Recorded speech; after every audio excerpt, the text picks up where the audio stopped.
Hello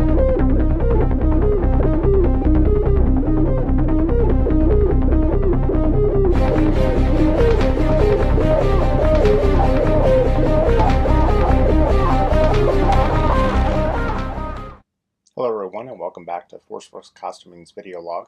On our prior episodes we talked through finishing the Ant-Man helmet, and this was the DIY X-Cozer kit base with a significant number of modifications, custom painting, and so forth. So check out the previous videos for that. With the completion of the helmet we needed to move on to other accessories for the Ant-Man costume. And two of the accessories that were really critical to the suit were the belt as well as the gauntlets. So I've completed both of those. I'm going to go over both of those in what will essentially be an extended video to make up for the gap between the last video and all the modifications that we did to those. So the belt itself, again, I used an X-Cozer belt base. X-Cozer sells the belt with these Pym Particle containers as well as a set of gauntlets that will go over wrist pieces, resin cast wrist pieces that are used for essentially the base molds for these. So the X-Cozer belt, when this belt comes, it does not come like this, not even close. So the belt itself is a thick rubber resin plastic. It has flex to it, but not a lot, just because it's very, very heavy and bulky. And one of the things, like if you use heat, again, you can mold this to the shape that you want. In one of those unfortunate but ends up being a fortunate incident in the cold New England weather, this actually, where you see this, sorry, it's a little unwieldy, where you see this piece here, in the initial belt that I had, I went to flex it, the resin was extremely cold, and it just snapped. And it was probably weakened before that, but it snapped off. So once I had a broken belt, I decided, what can I do with this? And two things happened. One, I bought a second belt, so I ended up with multiple pieces of this. But then I decided to use the broken pieces to create, let me take this piece off for now, and we'll talk about that in a second, to create these extensions. So these were originally this front piece, reversed and lined up. I did some dremeling and sanding here, and then connected it with a combination of DAP, weldwood contact cement, and then screws to reinforce it. And that created a more continuous belt going all the way around, similar to the movie. And I worked that into the setup. So I was very happy with that, because I was thinking by default this comes with just a strap and a buckle system around half of the belt. I wanted to cover that in some way, but I also recognized that if I did it in foam or did it in another material, it was just going to look different. So this actually worked out.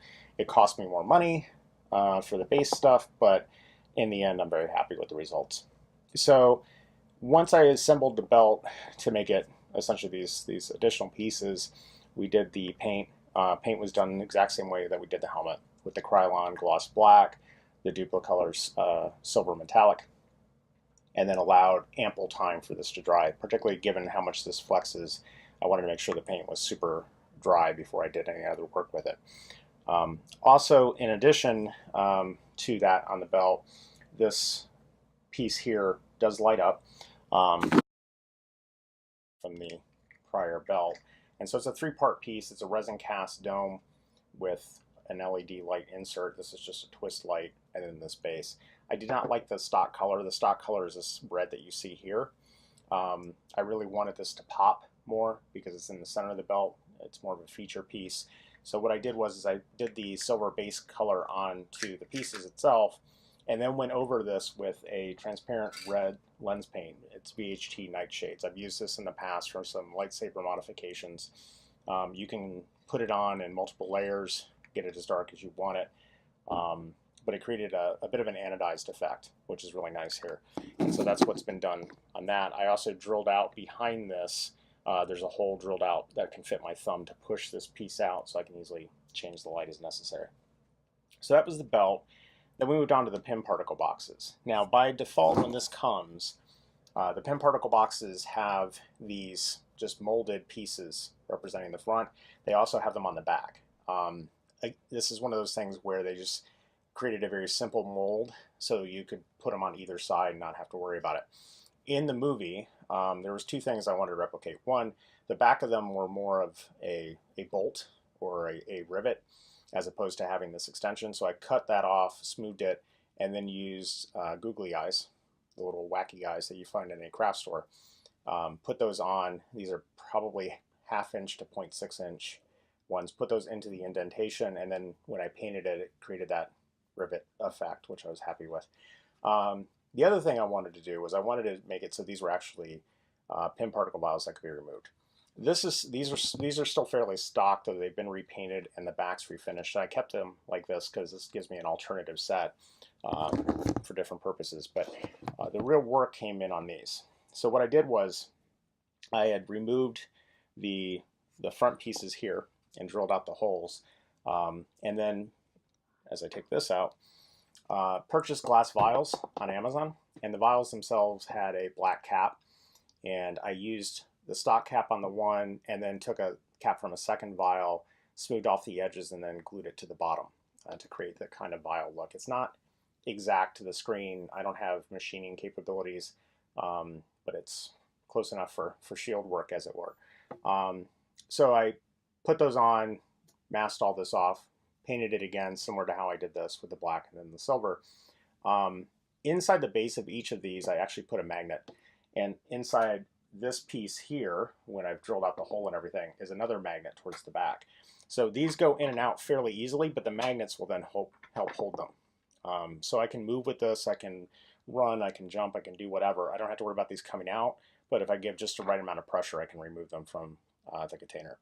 And as based on the screen, you have the red for the shrink and the blue for the growth. So we have the two different colors. The Pym particles themselves are isopropyl alcohol.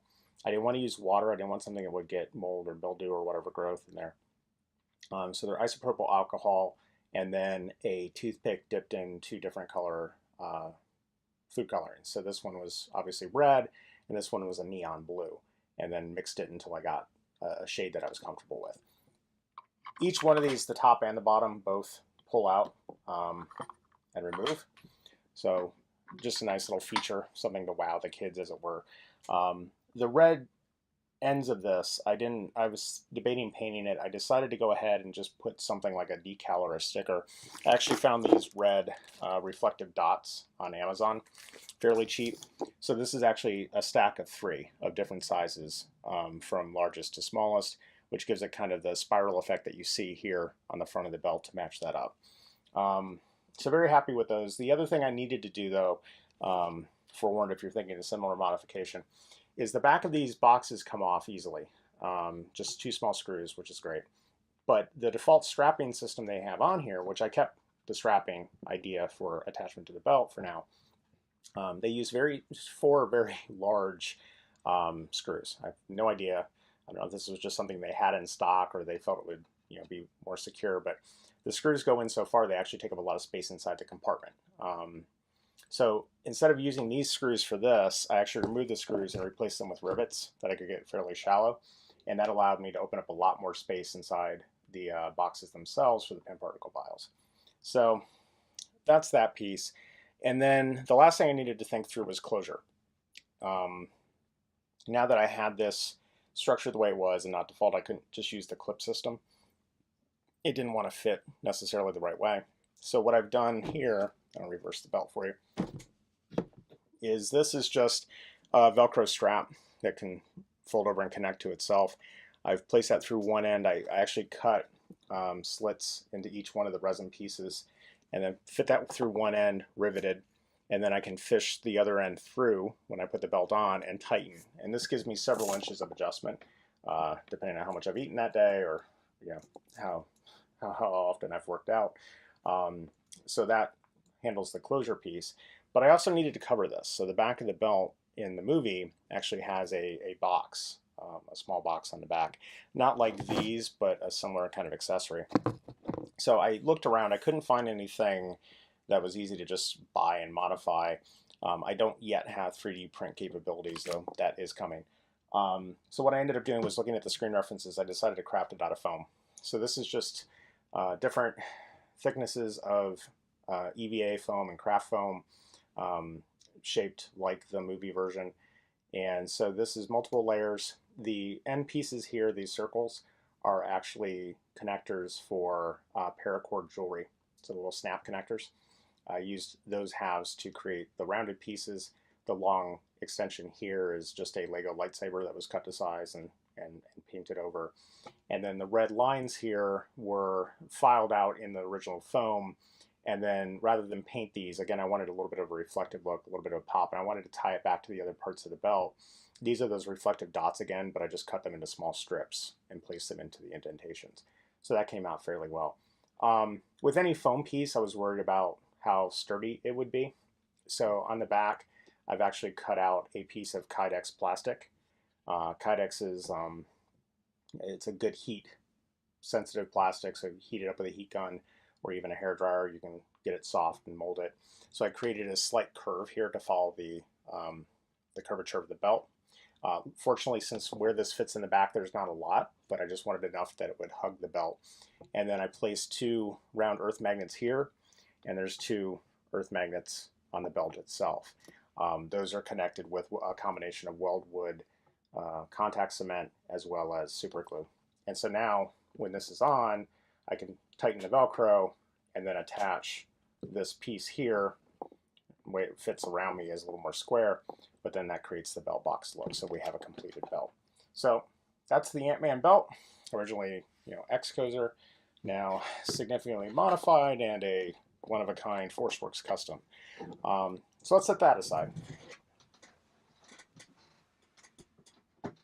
And the next thing I wanted to talk about was the gauntlets.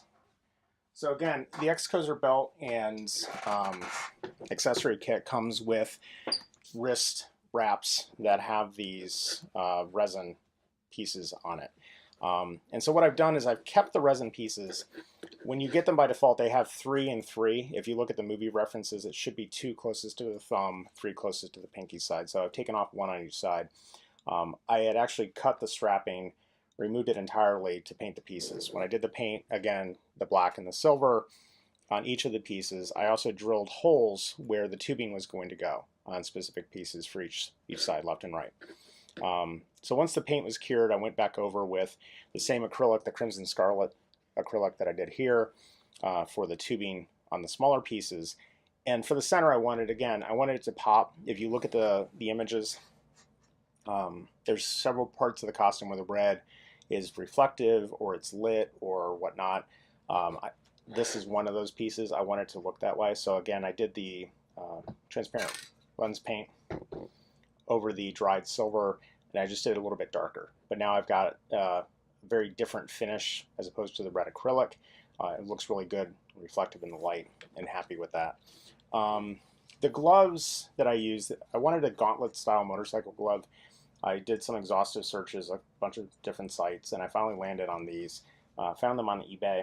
They were also available in a couple different shops, but I ended up getting the gloves for about $30. They are leather.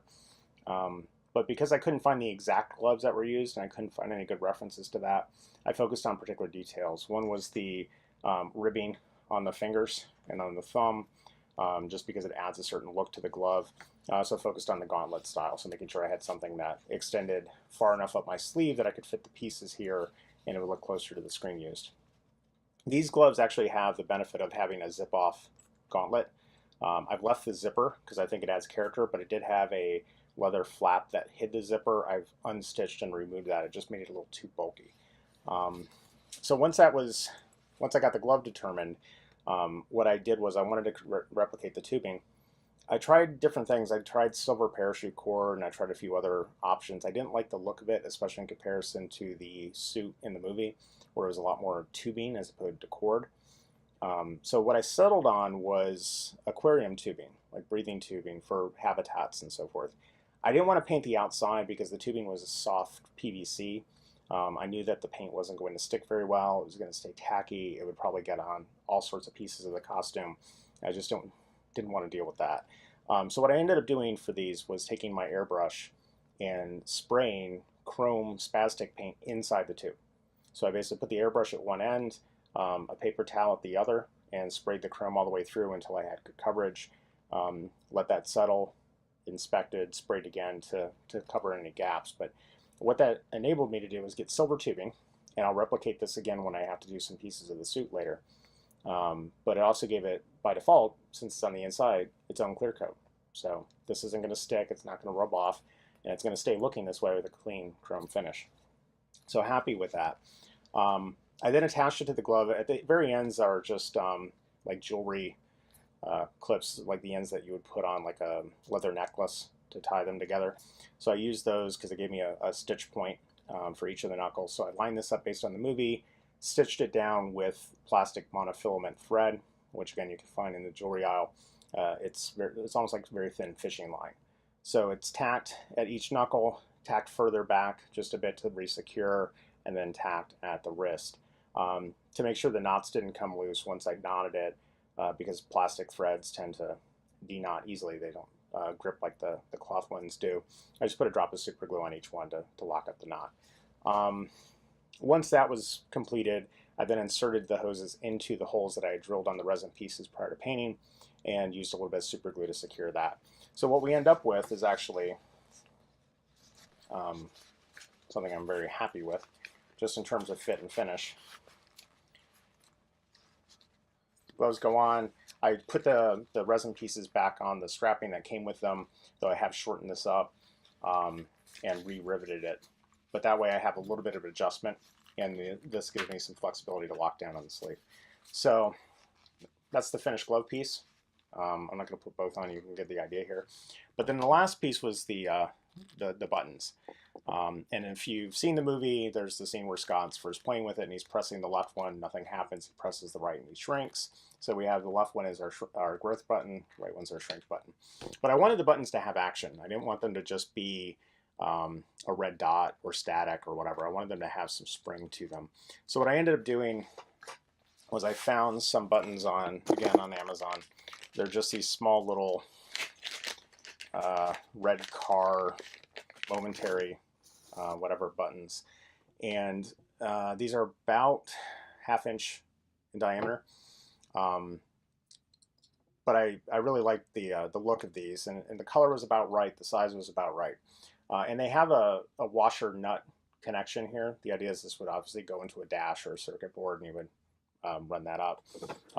So the first thing I needed to do was figure out how I was going to ultimately attach it to the glove. In the movie, it actually has a metallic piece that goes around it. I created one out of foam and shaped it as close as I could, made sure that they were at least similar to each other, and then marked it and cut a hole to insert the button through. Once the button was inserted through, I took a Dremel and decided where to cut off the excess. Now this is actually a two-part piece, so if you just cut around the edge, ultimately this outer shell comes off, and you'll maintain the inner piece, which is the plunger mechanism with the spring. So I cleaned a lot of that out, and I ended up attaching the spring directly to the red button with some super glue, cutting it a little bit short.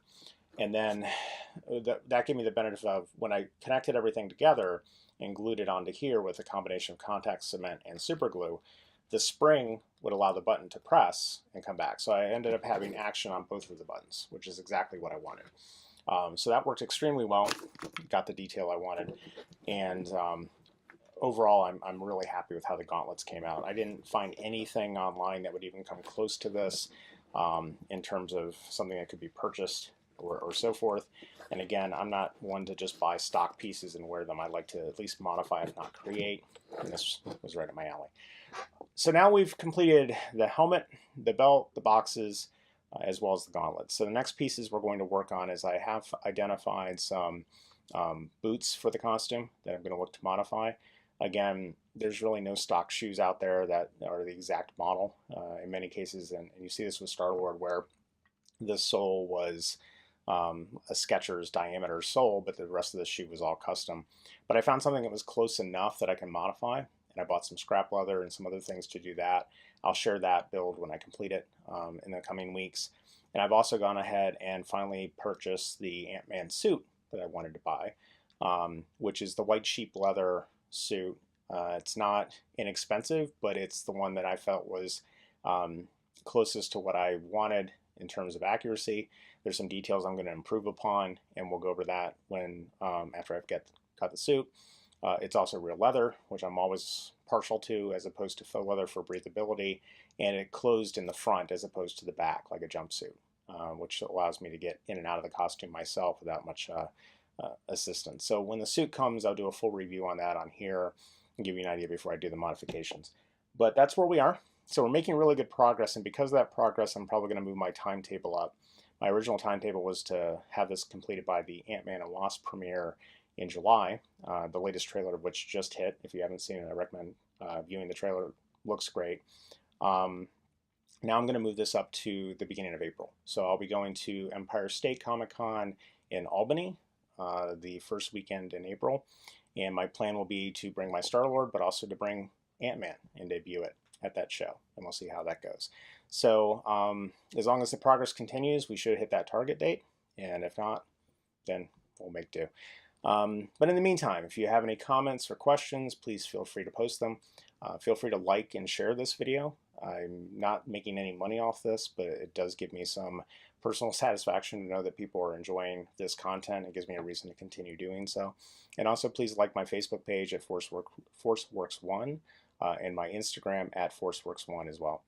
So until next time, thank you for watching, and we'll see you soon.